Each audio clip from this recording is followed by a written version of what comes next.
Welcome to The Explainer. Today, we are diving deep into the psychology of love and influence. We're going to break down some really fascinating and, let's be honest, kind of challenging ideas that push back against a lot of what we've been taught to believe about attraction. We're going to explore a specific psychological framework for creating these deeper connections, and you know what? You might find it changes the way you look at relationships for good. Let's get right into it. So here's our game plan. First, we're going to tackle 3 really common love myths. Then we'll dig into the powerful psychological forces that are said to be driving attraction behind the scenes. From there, we'll walk through a specific 6-step framework for influence that's laid out in our source material. And we'll wrap it all up by exploring the surprising and pretty provocative role our own perception plays in making our relationships even stronger. All right, first up, let's dismantle 3 of these widely held myths about love. The main idea here is that if we really want to understand connection, and more importantly, make it last, we have to look past the fairy tale stuff and get real about some fundamental psychological truths. This first myth is a big one. I mean, we see it in movies all the time, right?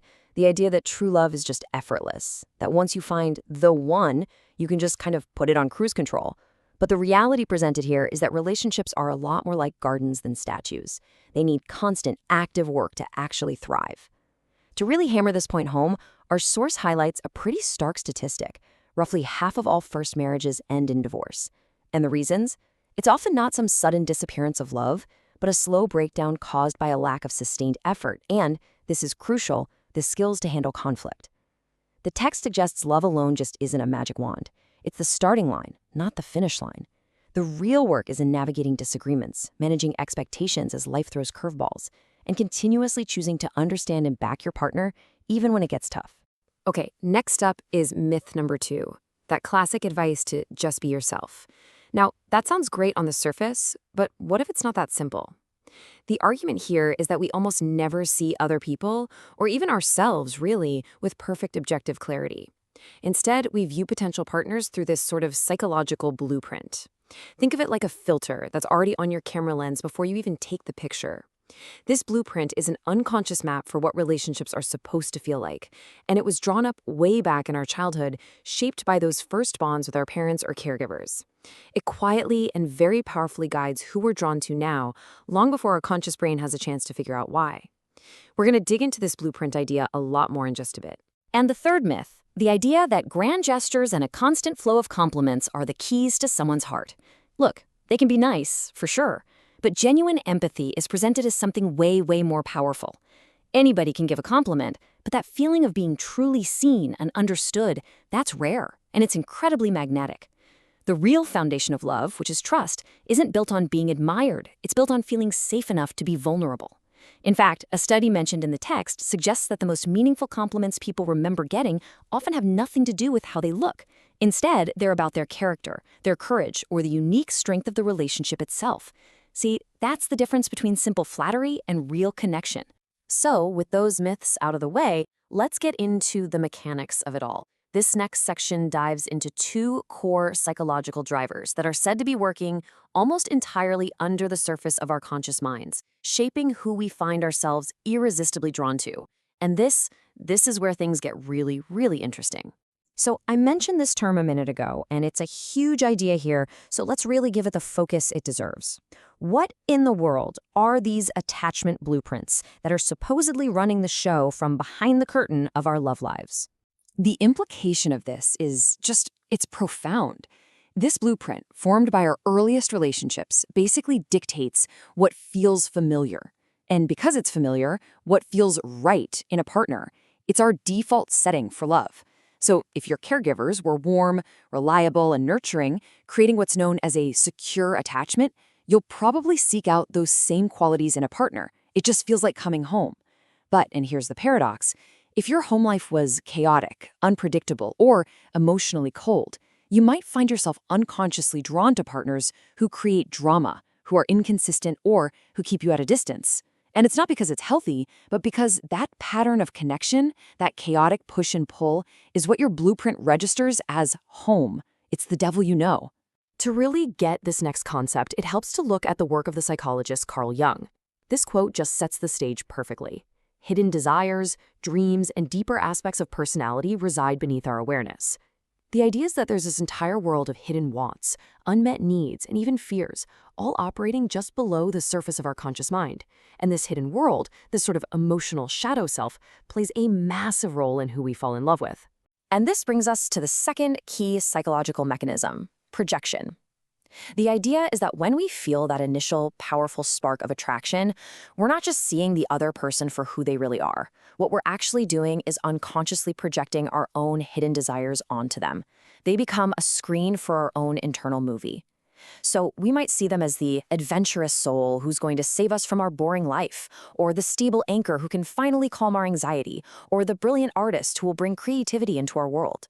In essence, we fall in love not just with a person, but with an idealized version of them that we've created in our own minds to fill some deep, unmet need. Okay, so how do these pretty heavy psychological theories actually translate into practice? This next section breaks down the step-by-step framework presented in the text for building influence and connection based on these exact principles of attachment and projection. Now, it's really important to be clear here. What we're about to go through is a direct breakdown of the framework from our source material. It's presented as a 6-step guide to what it calls empathetic persuasion. The core idea is that by deeply and authentically connecting with someone's inner emotional world, you can become more influential. So let's take a look at the steps.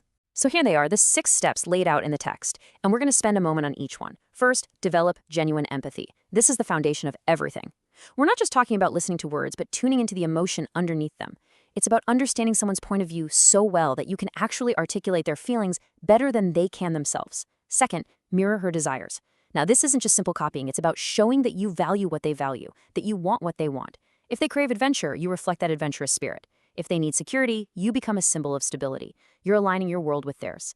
Third, tap into her forgotten dreams. This one's deep.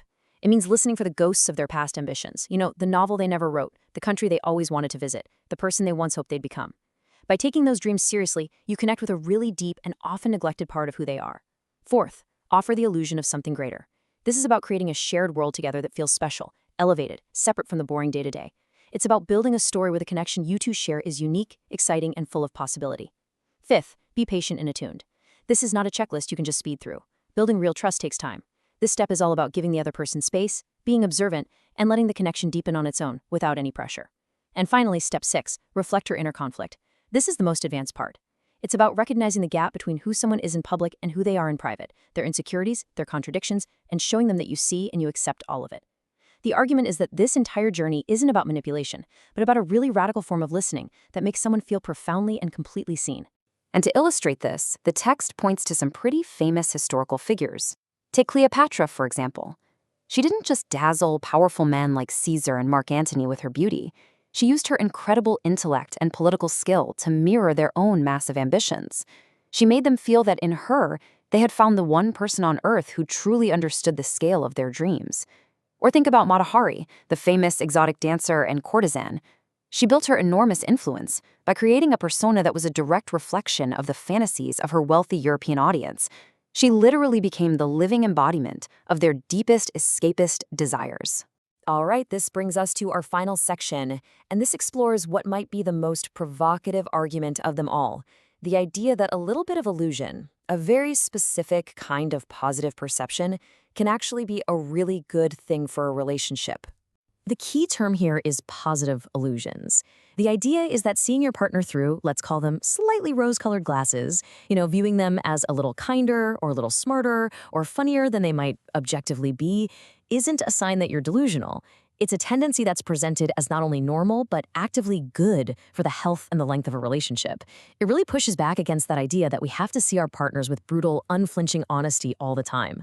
And there's actual relationship science cited to back this up. The research suggests a really direct and powerful link. Couples who hold on to these positive illusions also report way higher relationship satisfaction, more stability over the long haul, and a much lower risk of breaking up. And why is that? Well, because when you see the best in your partner, it tends to minimize their flaws. It reduces all those petty little conflicts, and it just fosters this general feeling of positivity and security. You're focusing on what's working instead of what's broken. So, what's the big takeaway here? This isn't about deceit or ignoring major red flags. Not at all. It's about a generous kind of idealization. It's about consciously choosing to focus on the positive and believing in the best version of your partner and your connection. And this can become an incredibly powerful self-fulfilling prophecy. Psychology shows us that people often rise to meet the expectations that we have for them.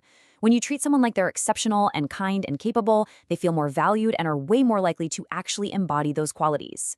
But, and this is so crucial, this entire process is said to only work when it's built on that foundation we talked about earlier: genuine empathy and care.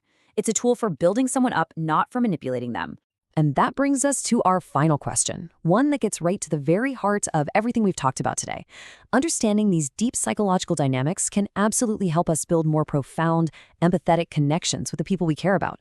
But it also raises a really critical question, and one without an easy answer. Where is the line between genuine, loving empathy and strategic influence?